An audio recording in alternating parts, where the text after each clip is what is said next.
સ્થાનિક સ્વરાજની ચૂંટણીનો રંગ જામ્યો. ઉમેદવારી ફોર્મ ભરવા છેલ્લા દિવસે ઉમેદવારોનો હુજુમ. કલેક્ટર કચેરીની બહાર ભારે ભીડ એકઠી થઈ. દરેક પાર્ટીના કાર્યકર પોતપોતાના ઉમેદવારને પ્રોત્સાહન આપવા બેનર, ધ્વજ અને નારા સાથે ઉપસ્થિત રહ્યા. ભાજપના ઉમેદવાર જ્યાં શિસ્તબદ્ધ લાઇનમાં ઉભા હતા, ત્યાં કોંગ્રેસના કાર્યકરો ભારે ઉત્સાહ સાથે જય જવાન જય કિસાનના નારા લગાવી રહ્યા હતા. આપના ઉમેદવાર અને કાર્યકરો પણ ઘર ઘરમાં સક્રિય થઈ ગયાના સંદેશ સાથે મોટી સંખ્યામાં પહોંચ્યા. સવારના 10 વાગ્યાથી સાંજના 3 વાગ્યા સુધી ફોર્મ ભરવાની પ્રક્રિયા ચાલી. કેટલાય ઉમેદવાર છેલ્લી ઘડીમાં પોતાના ફોર્મ લઈને પહોંચ્યા, તો કેટલાકે ફોર્મમાં કોઈ ભૂલ ના રહી જાય તે માટે વારંવાર ચકાસણી કરાવી. કચેરીની અંદર અધિકારીઓ ફોર્મ સ્વીકારવામાં વ્યસ્ત હતા, જ્યારે બહાર કાર્યકરોમાં જબરજસ્ત ઉત્સાહ જોવા મળ્યો.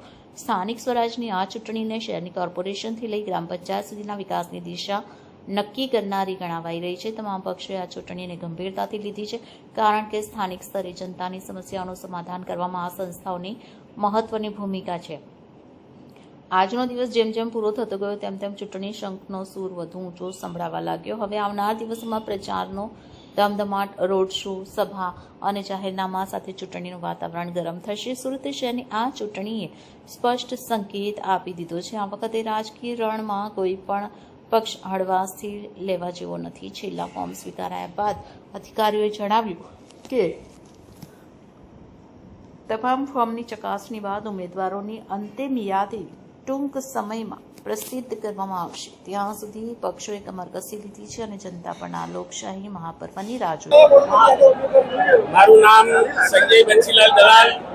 હું વોર્ડ નંબર 13 માંથી આજે ભારતીય જનતા પાર્ટી દ્વારા આપવામાં આવેલા મેન્ડેટ દ્વારા ચૂંટણી પ્રક્રિયામાં મારું નામ ઉમેદવારી પત્રક ભરવા આવ્યો છું. ગત ટર્મમાં અમે આમ જોવા જઈએ તો સુરતમાં જૂની જે ડ્રેનેજ લાઈનો હતી તેની નવીકરણ કરવામાં આવ્યું છે. જૂની પાણીની લાઈનોનું નવીકરણ કરવામાં આવ્યું છે. જૂના સુરતના જે રોડો હતા ડાંબર, એની જગ્યા પર નવા શહેરના સીસીટીવી રોડો કરવામાં આવ્યા છે. તદ ઉપરાંત ડીકેએમ હોસ્પિટલ જે જૂની હતી ત્યાં આગળ નવી 50 બેડની હોસ્પિટલ કરવામાં આવી છે. ગાંધી સ્મૃતિ ભવન જે આપણા શહેરનું એકદમ એ હતું તેને નવું કરવામાં આવ્યું છે. એવી જ રીતના આપણે કોટ સર્કિટ રોડ પર નવો કોમ્યુનિટી હોલ કરવામાં આવ્યો છે.